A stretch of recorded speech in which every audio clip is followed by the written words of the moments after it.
Hello student, स्वागत है आपके अपने चैनल नेक्स्ट क्लासेज में। आज मैं आपको पॉलिटेक्निक थर्ड सेमेस्टर के मैथमेटिक्स के बारे में चर्चा करने वाला हूं कि मैथमेटिक्स का सिलेबस क्या है और इसके बाद से उसको एलेबोरेट करने वाला हूं कि उसमें क्या क्या चीज़ें आती है। ठीक है, तो पहले पॉलिटेक्निक थर्ड सेमेस्टर में मैथमेटिक्स में कौन सा चैप्टर है जो बहुत इम्पोर्टेंट है, और सारे चैप्टरों का पहले हम एक एक करके नाम जानते हैं और इसके बाद इस चैप्टर को मैं लगातार पढ़ाने वाला हूं। तो चलिए फर्स्ट चैप्टर के बारे में चर्चा कर लेते हैं। फर्स्ट चैप्टर है आपका मैट्रिसेज। फर्स्ट चैप्टर क्या है? मैट्रिसेज। आप पहले नोट्स कर लीजिए कि भाई आपका सिलेबस क्या है। मैट्रिसेज है। सेकेंड चैप्टर जो है आपका डिफरेंशियल कैलकुलस है। सेकेंड चैप्टर है आपका differential calculus.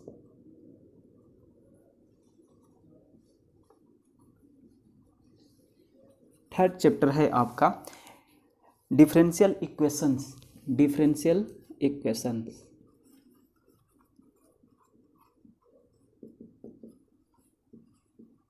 Differential equations.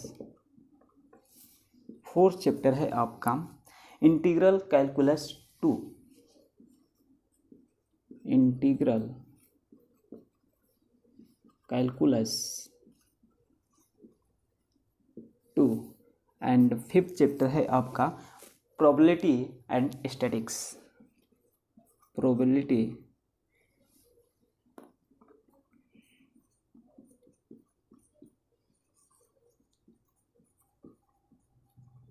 And statics. ये आपके 5 चैप्टर है जो आपको पॉलिटेक्निक थर्ड सेमेस्टर के सिलेबस में मिलेंगे। अब आपको थोड़ा सा बता देता हूँ कि इसमें क्या क्या कौन से चैप्टर से मैं शुरू करने वाला हूँ। तो मैं शुरू करने वाला हूँ आव्यूह। ठीक है, मैट्रिसेज मैं आपको शुरू करने वाला हूँ इस लेक्चर में, और इसके बाद शुरू होगा अवकल गणित यानी कि डिफरेंशियल कैलकुलस। डिफरेंशियल कैलकुलस में क्या क्या है? आपको 2 तथा 3 चरों वाले फलन मिल जाएंगे। 2 तथा 3 चरों वाले फलन अथवा अंतरिक्ष में पृष्ठों की पहचान करना आपको पता चल जाएगा। ये चैप्टर पढ़ेंगे तो आंशिक अवकलन पता चल जाएगा। इसके बाद जैकोबियन एक होता है, जैकोबियन मैट्रिसेज, उसका पता चल जाएगा। सदिश अवकलन पता चल जाएगा। ग्रेडियंट, डाइवर्जेंस तथा कर्ल पता चल जाएगा। ग्रेडियंट, डाइवर्जेंस तथा कर्ल, इसके बारे में आप अच्छे से पढ़ लीजिए क्योंकि इसके क्वेश्चन हमेशा आते ही रहते हैं, और जैकोबियन के भी। इसके बाद होगा द्विगुण एवं त्रिगुण समाकलन। इसका परिचय थोड़ा सा मिलेगा। इसके बाद सदिशों का समाकलन इस चैप्टर में मिलेंगे। थर्ड चैप्टर है आपके अवकल समीकरण। अवकल समीकरण ये अगर आप 10+2 में पढ़े होंगे तो आपको 12वीं में ये समझ में आया होगा कि अवकल समीकरण क्या है, आप पढ़े ही होंगे। चलिए, इसमें प्रथम कोटि तथा प्रथम घात के अवकल समीकरण को पहचान करना ये भी आनी चाहिए। उच्च क्रम के रैखिक अवकल समीकरण भी आता है इसमें। अवकल समीकरण के अनुप्रयोग कहा क्या है, ये सारी चीज़ें आपको समझ में। अवकल समीकरण का अनुप्रयोग क्लास 12 में नहीं था, तो ये एक नया चैप्टर आपको उभर के सामने आता है। समाकलन गणित में जो होगा आपका इंटीग्रल कैलकुलस 2 में जो होगा आपका लाप्लास ट्रांसफॉर्मेशन ये बीएससी में आता है, और ये आपको 10+2 में नहीं मिलेगा। इसको अच्छे से पढ़िएगा। प्रतिलोम लाप्लास ट्रांसफॉर्मेशन ये भी होता है। इसके बाद फोरियर सीरीज आती है एक। इसके बाद बीटा तथा गामा फलन। ये जो है 4 चैप्टर आपके बहुत ही इम्पोर्टेंट है। इसके बाद लास्ट में एक आ जाता है प्रोबेबिलिटी आप लोगों ने पढ़ रखा होगा क्लास 12 के चैप्टर में। और इसके बाद द्विपद एवं पॉइजन तथा प्रसामान्य बंटन, इसके बाद चार्ट वगैरह सब पढ़ने का आपको मिलेगा। ठीक है, तो चलिए शुरू करते हैं आज का ये चैप्टर मैट्रिसेज। तो आइए पहले हम लोग मैट्रिसेज के बारे में जान लेते हैं कि मैट्रिसेज आखिरकार होती क्या है, आव्यूह होती क्या है। ठीक है, तो हम क्या बोलेंगे कि यदि एम एन जिसमें एन क्या है, एम क्या है, पंक्तियाँ है, और एन क्या है, स्तंभ। पंक्तियाँ में समझते हो रो एंड एन कॉलम, यानी कि एम इंटू एन संख्याओं के समूचे के अवयवों में एम पंक्तियाँ तथा एन क्या होगा, एन स्तंभों की एक आयताकार क्रमिक सारणी के रूप में व्यवस्थित किया जाए। ठीक है, व्यवस्थित किया जाए तो इसे m इंटू एन क्रम का क्या कहेंगे, आव्यूह कहेंगे। m इंटू एन क्रम का आव्यूह कहेंगे। क्या बोलेंगे फिर आपसे, यदि mn संख्याओं के समूचे के अवयवों को m पंक्तियों तथा m पंक्तियों तथा n स्तंभों के एक क्रमिक आयताकार क्रमिक सारणी में प्रस्तुत किया जाए, आयताकार क्रमिक सारणी में प्रस्तुत किया जाए तो क्या बोलेंगे, इसे m इंटू n क्रम का अवयव कहेंगे। इसके बारे में थोड़ा सा जान लेते हैं, ये कैसे नोटेड होगा और क्या होगा। ठीक है, तो अवयव का आप लोग चिन्ह जानते होंगे, ये है आपका सारणी का चिन्ह। ऐसे होगा तो सारणी होता है और ऐसे होगा तो अवयव होता है। ठीक है, ऐसे होगा तो अवयव होता है। तो चलिए इस अवयव में हम क्या लिखेंगे, mn, यानी कि देखिए मान लीजिए एक अवयव a है, इसको हम कैसे डिनोट करेंगे, थोड़ी सी इसके बारे में हम लोग जान लें। स्मॉल a इंटू आई जे, ये आई जे क्या है मैं आपको बताने वाला हूँ कि आई जे क्या है। ऐसे लिख दीजिए बड़े वाले में, इंटू m इंटू n क्रम का। मान लीजिए यहाँ पर हो गया a11, ठीक है, a11 ये एक संख्या है। इसके बाद ये हो गया a12, a13, इसके बाद हो गया a21, a22, a23, a31, a32, a33। ये देखिए इसमें कितनी पंक्तियां हैं और कितने स्तंभ हैं। तो देखिए ये है आपकी रो, ये आपकी है रो। तो ये रो कितने हैं, 1 2 3, 3 रो हैं। कितने स्तंभ है, तो ये है कॉलम। देखो 1 2 3 कॉलम है। ठीक है, इस संख्या को कैसे डिनोट करेंगे, तो भैया देखो a11 का मतलब क्या होता है, पहली पंक्ति, पहला फर्स्ट रो में फर्स्ट कॉलम का ये संख्या है।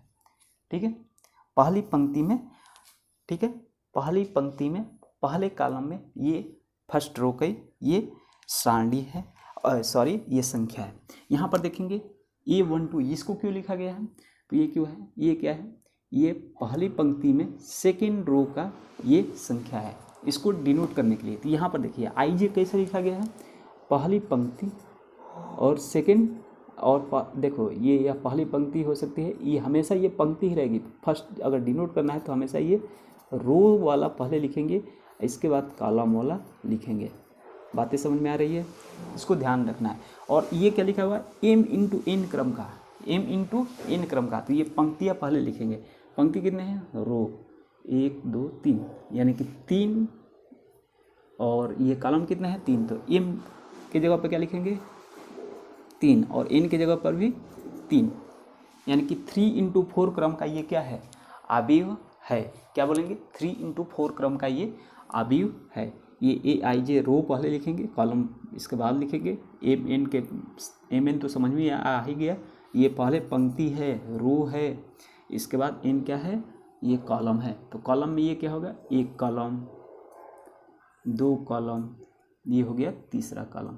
इसके बाद रो कितनी है, तो ये देखो 1 रो, 2 रो, इसके बाद ये तीसरा रो। बातें समझ में आ रही है, तो आपको समझ में आ गया होगा कि अवयव क्या होते हैं, अवयव की पहचान क्या होती है। अवयव बड़ा कोष्ठक में बिग ब्रैकेट में ये क्लोज रहता है।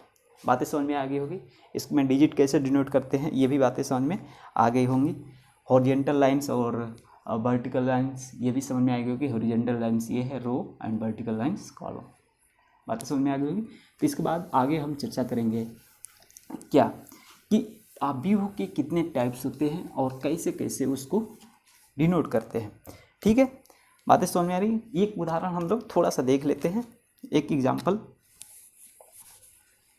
एक मान लीजिए ए एक अवयव है, इसमें लिख लीजिए 1 2 3 4 5 6। ये इसमें ज़रा बताइए आप, इसमें क्या कितनी पंक्ति है और कितने क्रम का अवयव है। ठीक है, कितने क्रम का अवयव है थोड़ा सा बताइए, इसमें कितने क्रम का। तो m इंटू एन, यानी कि क्या लिखेंगे a, और देखिए यहाँ पर कितने क्रम, पंक्ति कितनी है 1 2, तो a2 इंटू स्तंभ कितने हैं, 1 2 3, 2 × 3 क्रम का अवयव है। बातें समझ में आ रही है। अब देखिए ज़रा, हमें पता करना हो कि ये डिजिट को कैसे डिनोट करेंगे, तो ये क्या लिखेंगे हम, क्या लिखेंगे, A1 2, समझ में आई। इसको कैसे डिनोट करेंगे, तो पहले पंक्ति लिखेंगे। पहले पंक्ति वाला कौन सा है, फर्स्ट पंक्ति में, सेकंड पंक्ति में, सेकंड पंक्ति में ये आ रहा है, तो सेकंड 2 में आया तो पहले सेकंड, और कॉलम कौन सा है, 1 2, थर्ड कॉलम में आ रहा है, तो A23 ये डिजिट है। A23 जो संख्या है वो क्या है, 6 है। A12 जो संख्या है वो 2 है। बातें समझ में आ रही है। नोटेट कैसे करते हैं वो सब बातें समझ में आ रही है। देखो यार, बहुत ही आसान भाषा में आप समझोगे इस चीज़ों को। मान लीजिए अब A है = मैंने आपको दिखाया भी था, देखो यहाँ पर A11 A12 A13 A21 A22 A23। बातें समझ रही। देखो यहाँ पर A11 कौन सा है, 1, A22 कौन सा है, 5, A23 क्या है, 6। अब बातें समझ में आएगी कैसे डिनोट करना है। ठीक है, आप लोगों को पढ़ा दिया होगा, और अगर पढ़ा दिया होगा तो इसको रफ्तार से तेज़ी से अपना बढ़ा करके, स्पीड बढ़ा करके और देख लीजिएगा फटाफट। ठीक है, इसमें कोई समझने वाली बातें नहीं है। चलिए आगे बढ़ते हैं हम लोग। अवयवों के प्रकार यानी कि टाइप्स ऑफ मैट्रिसेज।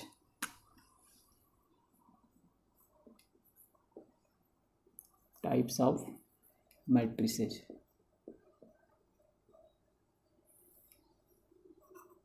फर्स्ट आपको मिलेंगे कॉलम मैट्रिक्स।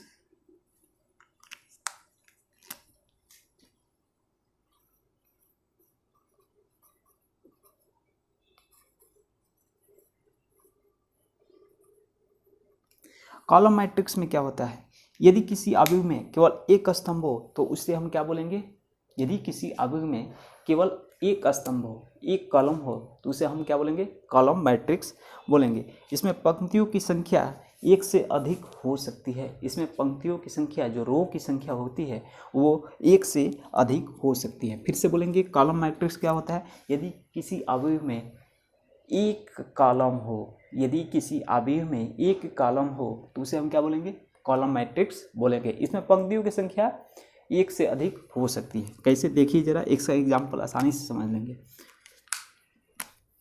एक अवयव आपका A है, इसमें 1 2 3, ये क्या है आपका कॉलम मैट्रिक्स, क्योंकि इसमें क्या है, कॉलम की जो संख्या है 1 है। कॉलम की संख्या क्या है, 1 है। कॉलम तो इसी को बोलते हैं भैया, वर्टिकल्स को। कॉलम की संख्या 1 है, लेकिन क्या है, इसमें पंक्तियों की संख्या क्या है, इसमें 3 है, 1 2 3। देखो पंक्तियों की संख्या, ऐसे पंक्ति काउंटिंग होती है, रो रो रो, और ये वाला कॉलम, तो ये हो गया आपका कॉलम मैट्रिक्स। क्या होता है कॉलम मैट्रिक्स में, क्या होता है, कॉलम मैट्रिक्स में जो स्तंभों की संख्या होती है 1 होती है, बट पंक्तियों की संख्या 1 से अधिक भी हो सकती है। ठीक है, तो इसको याद रखेंगे। और जहाँ भी इसमें क्या होता है, परिभाषा भी कभी कभी पूछ लेता है। ठीक है, तो इसको याद रखेंगे, और परिभाषा लिखने के साथ साथ एक एग्जाम्पल भी देने होंगे आपको। समझ में आ रही है।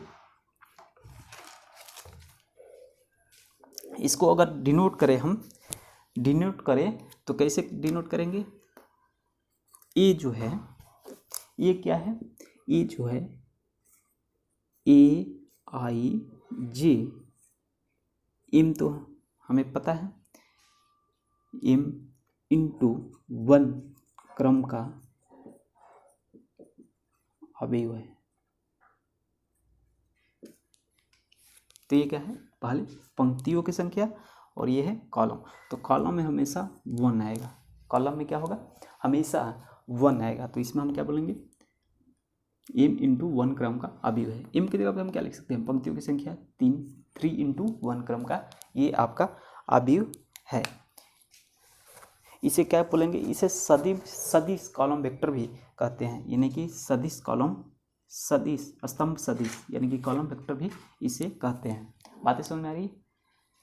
ठीक है, चलिए नेक्स्ट की तरफ आगे बढ़ते हैं। सेकंड मैट्रिक्स आपकी कौन सी है? पंक्ति अभी रो मैट्रिक्स। और रो मैट्रिक्स आप समझ ही गए होंगे, इसके विपरीत रो मैट्रिक्स।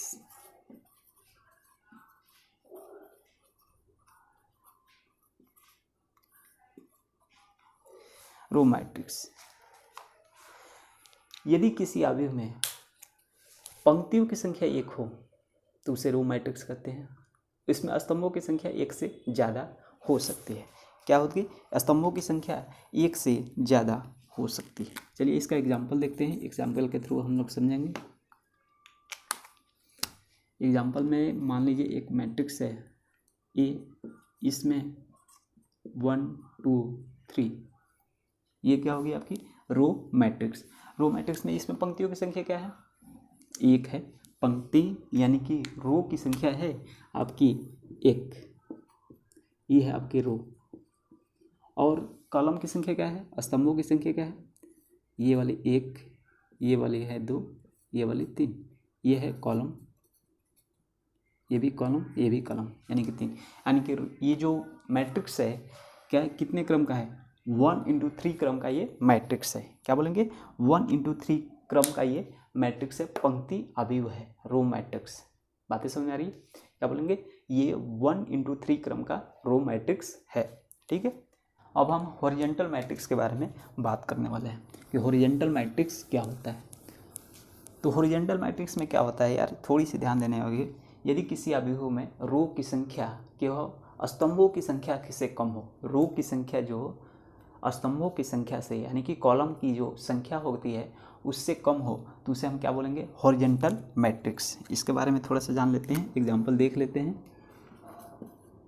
हॉरिजॉन्टल मैट्रिक्स क्या लिखेंगे कि इस अवयव में पंक्तियों की संख्या, क्या बोलेंगे? इस अवयव में पंक्तियों की संख्या क्या होती है? कॉलम की संख्या से हमेशा कम होती है।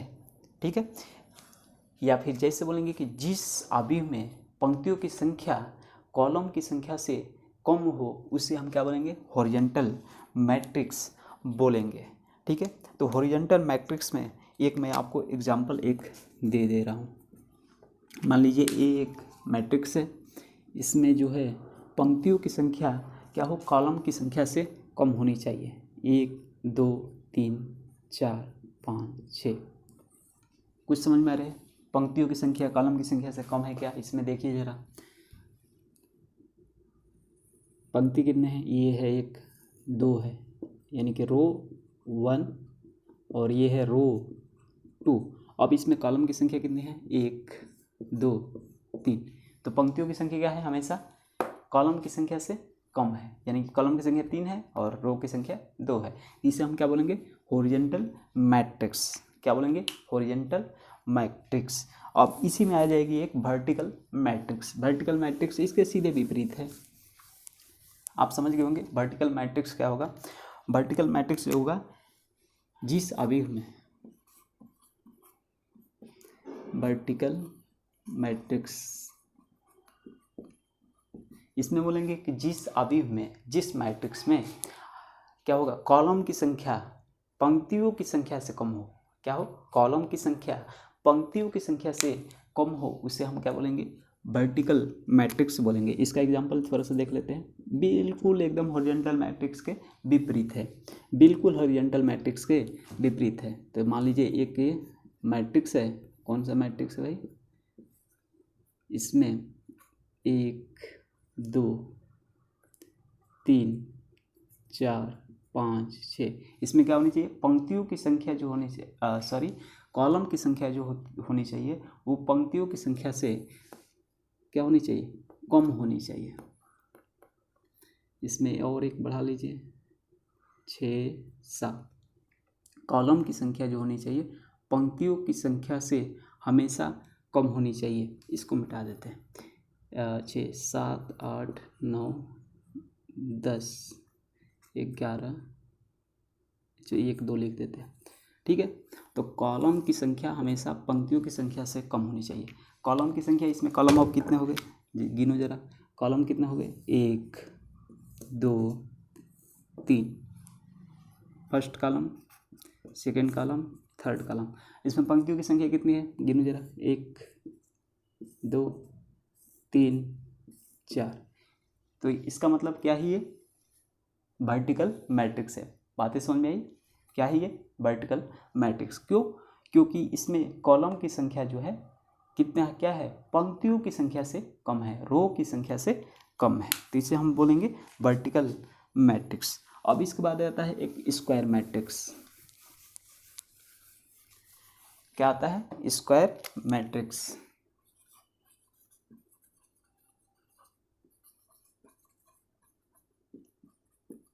इसमें क्या होगा, इसमें जो होगा कॉलम की संख्या जो होगी पंक्तियों की संख्या के बराबर होगा। सिंपल सी बात है। अरे भाई, जब इसमें पंक्तियों की संख्या और कॉलम की संख्या आपस में जब बराबर होगी तभी तो स्क्वायर बनेगा। सिंपल से याद करने का आपको ये तरीका है। चलिए, तो इसमें स्क्वायर मैट्रिक्स में हो क्या होगा, इसमें होगा जिस अवयव में पंक्ति तथा स्तंभों की संख्या आपस में क्या हो, बराबर हो। ठीक है, हमेशा आपको मिल जाए A33 का ये अवयव 3 × 3 का अवयव है, यानी कि ये क्या है, स्क्वायर मैट्रिक्स है। क्या है, स्क्वायर मैट्रिक्स है। A44 ये क्या है, स्क्वायर मैट्रिक्स है। क्या बोलेंगे, ये भी स्क्वायर मैट्रिक्स है। चलिए, स्क्वायर मैट्रिक्स का एक एग्जांपल आपको मैं दे देता हूँ। ये मैट्रिक्स है कौन सा, तो 2 4 6 8 10 12 9 6 5। कुछ दिखा क्या, इसमें पंक्तियों की संख्या है कॉलम की संख्या के बराबर है क्या, चेक कर लेते हैं यार। चेक करने में क्या जाता है, एक पंक्ति, सेकंड पंक्ति, थर्ड पंक्ति, कॉलम कितने हैं, 1 कॉलम, 2 कॉलम, 3 कॉलम। क्या हुआ, 3 × 3 क्रम का ये अवयव है। 3 × 3 क्रम का ये अवयव है, यानी कि ये क्या है, स्क्वायर मैट्रिक्स है। बातें समझ में आ रही है। अब चलिए, principal, diagonal and diagonal elements, इसके बारे में हम लोग बात कर लेंगे कि मुख्य विकर्ण एवं इसके अवयव कौन कौन से हैं। ठीक है, इसके बाद से एक और इसका चेंजिंग हम बताएंगे कि विकर्ण अवयव क्या होता है। ठीक है, चलिए सॉरी, तो लिखेंगे मुख्य विकर्ण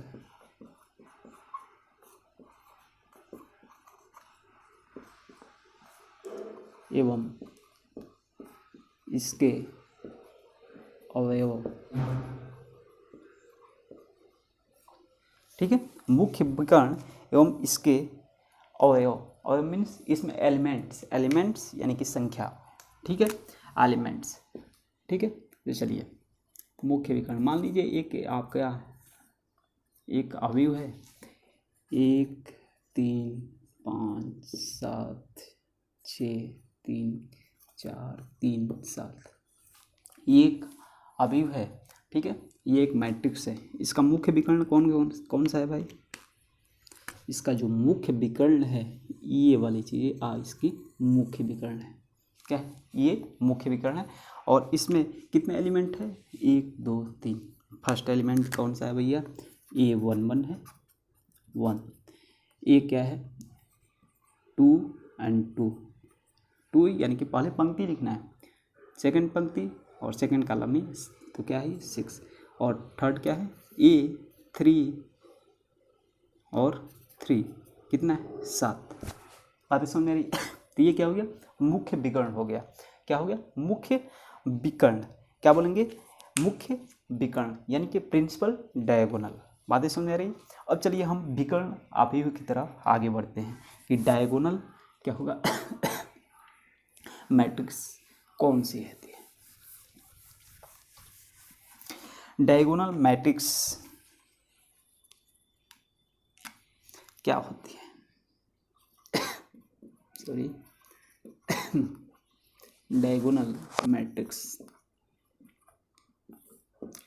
डायगोनल मैट्रिक्स में होती क्या है भैया मान लीजिए एक मैट्रिक्स है, डायगोनल मैट्रिक्स में जो होता है, डायगोनल मैट्रिक्स को छोड़ करके क्या होता है, डायगोनल मैट्रिक्स को छोड़ करके उसमें सारे जो एलिमेंट होते हैं वो क्या होते हैं, जीरो होते हैं, शून्य होते हैं। सिर्फ डायगोनल मैट्रिक्स में एलिमेंट्स को छोड़ कर, डायगोनल मैट्रिक्स में एलिमेंट्स हमेशा जीरो नहीं होने चाहिए। ठीक है, थोड़ा सा ध्यान दीजिए। 1 0 0 0 2 0 0 0 3, ये क्या हो गया आपका डायगोनल मैट्रिक्स हो गए। डायगोनल मैट्रिक्स में क्या होगा, ये मुख्य विकर्ण को छोड़ करके सारे जो एलिमेंट्स होते हैं वो शून्य से शून्य आपके होते हैं। ठीक है, यदि किसी अवयव में ए आई जे इंटू ए आई जे मतलब ए आई J into M into N क्रम के अवयव में, यदि किसी ए आई जे एम इंटू एन क्रम के अवयव में क्या हो, मुख्य विकर्णों को छोड़कर से सभी अवयव शून्य हो, तो उसे हम क्या बोलेंगे, डायगोनल मैट्रिक्स। इसके बाद हम चर्चा करेंगे क्या, तो स्केलर मैट्रिक्स के बारे में चर्चा करेंगे। डायगोनल मैट्रिक्स आप आसानी से समझ गए होंगे। अब हम लोग स्केलर मैट्रिक्स की तरफ आगे बढ़ते हैं। स्केलर मैट्रिक्स क्या होती है,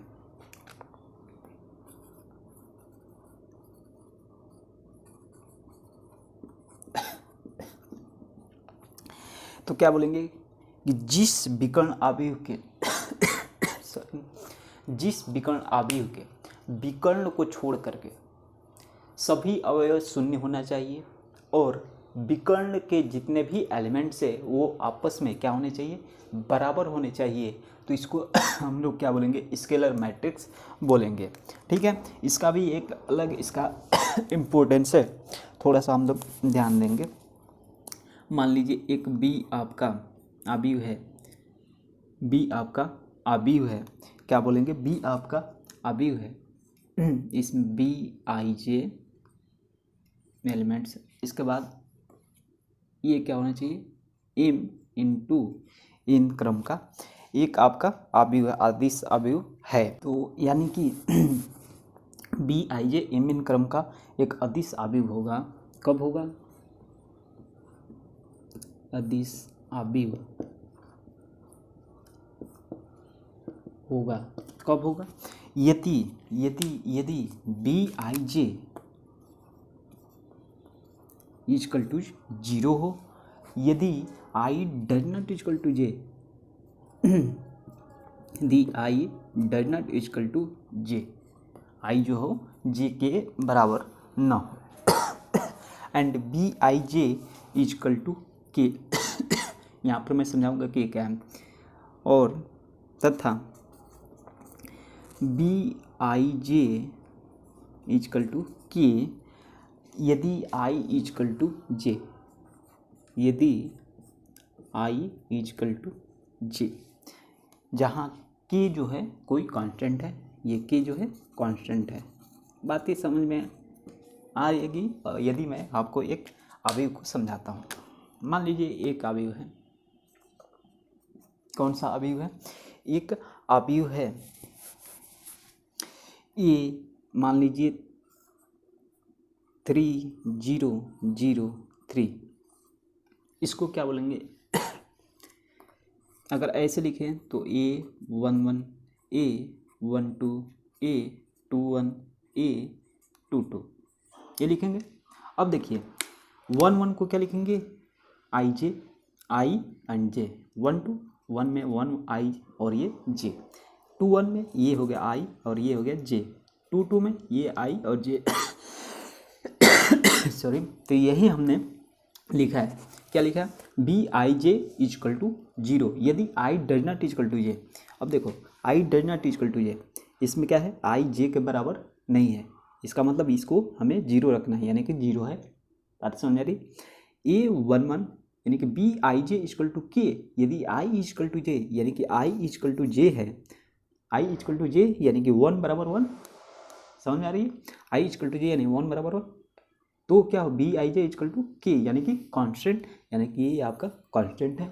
बातें समझ में आ रही, तो यही हमने लिखा है, ये बातें अब आपको समझ में आ गई होंगी बहुत ही आसानी तरीके से।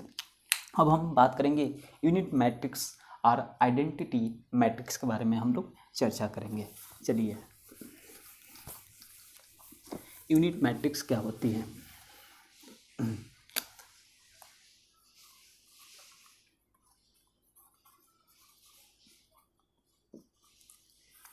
यूनिट मैट्रिक्स क्या होती है, इसे हम क्या बोलेंगे? इसे हम बोलते हैं आइडेंटिटी मैट्रिक्स भी बोलते हैं, या आइडेंटिटी IDENTITY देखना भाई। आइडेंटिटी मैट्रिक्स, ये यूनिट मैट्रिक्स और आइडेंटिटी मैट्रिक्स हो गया। इसमें क्या बोलेंगे कि एक वर्ग अवयव, एक क्या बोलेंगे, एक वर्ग अवयव जिसमें मुख्य विकर्ण को छोड़कर या फिर मुख्य विकर्ण के सभी अवयव क्या होना चाहिए? एक होना चाहिए, और उसके मुख्य विकर्ण को छोड़कर क्या होने, सभी जो एलिमेंट्स होने चाहिए वो शून्य होना चाहिए। ठीक है, उसे हम क्या बोलेंगे? यूनिट मैट्रिक्स बोलेंगे। यूनिट मैट्रिक्स में क्या होता है, थोड़ा सा ध्यान देंगे। यूनिट मैट्रिक्स में ऐसा अवयव जिसमें मुख्य विकर्ण के सारे एलिमेंट्स 1 होने चाहिए, और उसको छोड़ करके, मुख्य विकर्ण को छोड़ करके सारे जो एलिमेंट्स होने चाहिए वो शून्य होने चाहिए। थोड़ा सा ध्यान देने वाले बात है। A22 क्रम, 22 क्रम क्यों लिखा गया? ये वर्ग ही रहता है यूनिट मैट्रिक्स, तो 22 क्रम का ये एक यूनिट मैट्रिक्स क्या होगा? 1 0 0 1। ये हो गया आपका यूनिट मैट्रिक्स आया आइडेंटिटी मैट्रिक्स। अब देखिए, A33 क्रम का एक यूनिट मैट्रिक्स लिखो भैया, तो क्या हो गया? 1 0 0 0 1 0 0 0 1। इसमें क्या होगा? मुख्य विकर्ण को छोड़ करके सारे अवयव 0 हो, और मुख्य विकर्ण में जो एलिमेंट्स हो वो 1 1 हो, तो उसे हम क्या बोलेंगे? Unit matrix. ये दिख रहा है, दिख रहा है? ये आगे समझ आ रही? यूनिट मैट्रिक्स आपका ये हो गया। अब एक आता है जीरो और नल मैट्रिक्स, थोड़ा सा ध्यान देंगे। जीरो और नल मैट्रिक्स, जीरो और नल मैट्रिक्स।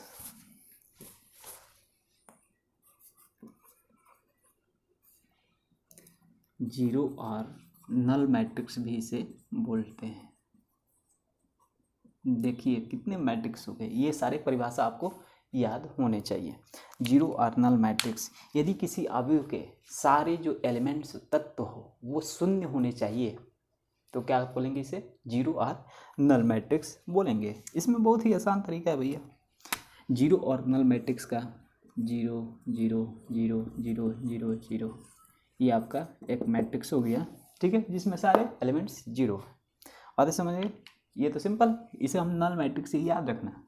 जीरो मैट्रिक्स बोलते हैं तो जीरो तो बोला जाएगा तो समझ जाएगा, लेकिन नल बोला जाएगा तो आप नहीं समझ पाएंगे, जिसको ध्यान में रखने वाली बात है। अब चलिए हम लोग ट्रायंगुलर मैट्रिक्स की बात करेंगे। क्या बोलेंगे? Triangular matrix.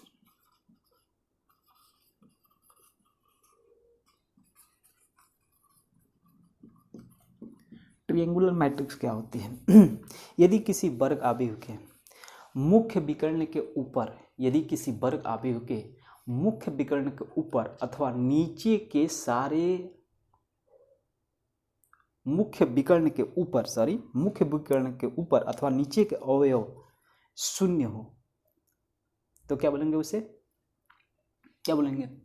ट्रायंगुलर मैट्रिक्स बोलेंगे। ठीक है, अब देखिए इसमें मुख्य विकर्ण के ऊपर अथवा मुख्य विकर्ण के नीचे, अथवा बोला जा रहा है। मुख्य विकर्ण के या तो ऊपर सारे अवयव शून्य हो, या फिर मुख्य विकर्ण के नीचे सारे अवयव शून्य हो, तो उसे हम क्या बोलेंगे? ट्रायंगुलर मैट्रिक्स बोलेंगे। तो ट्रायंगुलर मैट्रिक्स में मान लीजिए एक मैट्रिक्स है, इसमें 1 2 3 2 4, देखिए 0 0 0। इसमें कुछ दिखाई दे रहा है आपको? सॉरी रुक जाओ, 4 3 5, इसमें कुछ दिखाई दे रहा है? मुख्य विकर्ण के ऊपर ये जो है आपका मुख्य विकर्ण है। प्रिंसिपल जो है डायगोनल के ऊपर, ये सारे अवयव शून्य है क्या? ऊपर अथवा नीचे नहीं होना चाहिए, या तो ऊपर हो या फिर नीचे हो। अब देखो, अगर ऊपर सारे अवयव शून्य हैं, ठीक है, तो इसे क्या बोलेंगे? निचली त्रिभुज आवेश, निचली त्रिभुज आवेश, ठीक है। और ऊपर सारे अवयव शून्य है तो इसको निचली त्रिभुज अवयव, अगर नीचे सारे अवयव शून्य हो तो उसे ऊपरी त्रिभुज अवयव क्या बोलेंगे? ऊपरी त्रिभुज अवयव बोलेंगे। ऐसे ये उच्च त्रिभुज, हाँ, उच्च तथा निम्न त्रिभुज अवयव आप लोग के बुक में दिया होगा। अपर एंड लोअर क्या होगा? ट्रिएंगुलर मैट्रिक्स। इसमें लिखा हुआ कि यदि किसी त्रिभुज अवयव के मुख्य विकर्ण के नीचे सारे अवयव शून्य हो तो उसे उच्च त्रिभुज अवयव, ध्यान देने वाले, नीचे सारे अवयव शून्य हो तो उसे, अगर ये सारे एलिमेंट शून्य हो तो उसे ऊपरी त्रिभुज अवयव यानी कि उच्च त्रिभुज अवयव, और ये वाले सारे अवयव शून्य हो, ऊपर वाले सारे अवयव तो इसे क्या होगा? निम्न त्रिभुज अवयव, क्या बोलेंगे? निम्न त्रिभुज अवयव। अब ये ना हो, कभी कभी लोग समझते हैं कि भाई निचली त्रिभुज अवयव में क्या होता है? निम्न त्रिभुज अवयव में क्या होता है? नीचे के सारे अवयव शून्य होते हैं मुख्य विकर्ण के, ठीक है, प्रिंसिपल डायगोनल के, और ऊपरी त्रिभुज अवयव में क्या होता है? ऊपर के सारे अवयव शून्य होते हैं। तो ये गलत हो जाएगा, ये क्या है? एक दूसरे के विपरीत है। क्या होगा? एक बार फिर से अच्छे से समझ ले। ऊपरी त्रिभुज अवयव में क्या होगा? उच्च त्रिभुज अवयव में क्या होगा? नीचे के सारे एलिमेंट्स शून्य होंगे, और निचली त्रिभुज अवयव में क्या होगा? ऊपर के सारे एलिमेंट्स, कहाँ किसे? यानी कि मुख्य विकर्ण के ऊपर के सारे एलिमेंट्स शून्य होंगे। तो ये कौन सा अवयव है? बताइए जरा, बताइए। चलिए, ये है जो आपका निम्न त्रिभुज अवयव। क्या लिखेंगे? निम्न त्रिभुज अवयव। और एक बता दो, ऊपरी त्रिभुज अवयव। ऊपरी त्रिभुज अवयव में क्या होगा? एक मान लीजिए एक अवयव है, इसमें 1 4 5 2 3 3, इसमें ये वाला 0 0 0, ये हो गया आपका ऊपरी त्रिभुज अवयव यानी कि उच्च त्रिभुज अवयव। ये बातें समझ में आ गई। अब हम बात करेंगे सब मैट्रिक्स के बारे में बात करेंगे, यानी कि उप अवयव के बारे में। उप अवयव क्या होता है?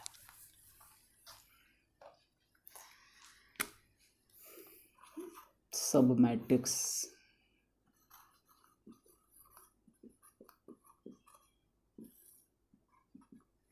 यानी कि क्या बोलेंगे? उप अवयव, ठीक है। तो क्या बोलेंगे? किसी अवयव के कुछ पंक्तियों, किसी अवयव के कुछ पंक्तियों या कुछ स्तंभों के दोनों को छोड़ने पर, कुछ स्तंभों को दोनों को छोड़ने पर से प्राप्त जो अवयव होता है उसे हम क्या बोलेंगे? क्या बोलेंगे? सब मैट्रिक्स। ध्यान दीजिए जरा, एक ये मैट्रिक्स है 2 4 6 5 3 2 3 2 1, ये आपका एक सब मैट्रिक्स है। ये एक मैट्रिक्स है, ये एक मैट्रिक्स है। इसका सब मैट्रिक्स थोड़ा सा निकाल कर दिखाइए जरा। इसके सब मैट्रिक्स क्या हो जाएंगे? एक के, देखिए आज भी नहीं चल रहा है मार्कर। उप अवयव क्या क्या हो सकते हैं? उप अवयव या तो किसी रो को छोड़ दो और किसी क्या छोड़ दो? किसी रो को छोड़ दो और किसी कॉलम को छोड़ दो। मान लीजिए इसके उप अवयव कौन कौन से हो सकते हैं? 2 4 5 3 2 4 5 3 3 2 2 1 3 2 2 1। कौन कौन से ले लिया? 2 4 5 3, ये ले लिया अवयव। 3 2 2 1, इसमें क्या होगा? किसी पंक्ति और किसी स्तंभ को छोड़ा जा रहा है, तो ये क्या हो गए? उप अवयव। बहुत सारे इसमें लिख सकते हैं उप अवयव यार, ठीक है। अब देखिए समान अवयव, इक्वल मैट्रिक्स। इक्वल मैट्रिक्स क्या बोलेंगे? इक्वल मैट्रिक्स में जो यही होगा, मान लीजिए 2 मैट्रिक्स दे रखा है, उसमें क्या होंगे? सारे एलिमेंट्स क्या होंगे? एक दूसरे में के सेम होंगे, तो उसे हम क्या बोलेंगे? इक्वल मैट्रिक्स बोलेंगे। उसमें क्या होगा?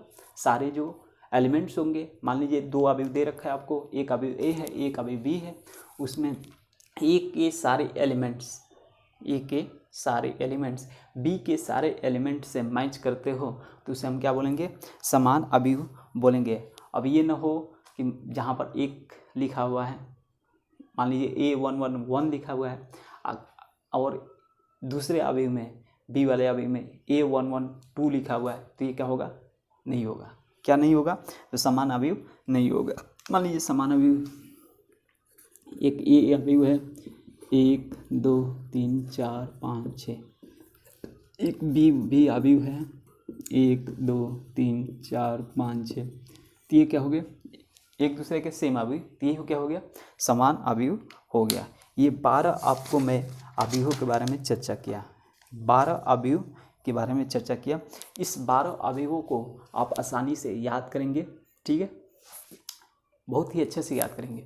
इसके बाद मैं अब ऑपरेशन ऑफ मैट्रिक्सेज मैं अगले लेक्चर में आपको पढ़ाने वाला हूँ कि इसमें ऐड कैसे करते हैं, दो अवयवों को ऐड कैसे करते हैं, अवयवों का अंतर कैसे करते हैं, यानी कि सब्ट्रैक्शन ऑफ मैट्रिक्सेज कैसे करते हैं, कम्यूटेटिव लॉज इसके बारे में बताऊंगा। इसके बाद एसोसिएटिव लॉ, क्रम विनिमय, सहचर्य नियम, इसके बाद scalar multiple of matrix, matrix का मल्टीप्लिकेशन कैसे करते हैं, ठीक है, ऑपरेशन ऑफ स्केलर मल्टीप्लिकेशन, इसके बाद मल्टीप्लिकेशन ऑफ मैट्रिक्स, वही बात हुई।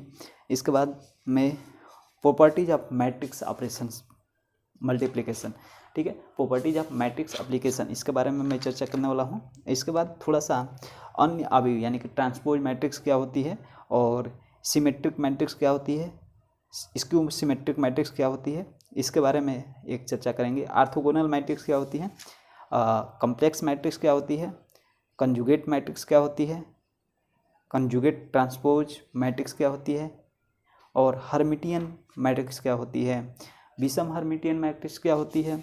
ये सारी चीज़ें अब इसके बाद समझाने वाला हूँ अगले लेक्चर में, क्योंकि ये लेक्चर ज़्यादा मिनट का हो जा रहा है, यानी कि 1 घंटे के आसपास का ये लेक्चर लगभग हो जाएगा। तो अगले लेक्चर में मैं इसके बारे में चर्चा करने वाला हूँ, और इसके बाद जैसे ही ये पढ़ा दूंगा तो आप लोग आसानी से क्या करेंगे, सवाल को सॉल्व कर लेंगे, ठीक है। तो हेलो दोस्तों, तो अभी तक मेरे चैनल को सब्सक्राइब नहीं किया है तो कृपया चैनल को सब्सक्राइब करें और साथ में अपने दोस्तों के साथ शेयर करें, ठीक है। तब तक मैं मिलता हूँ नेक्स्ट लेक्चर में, तब तक के लिए धन्यवाद।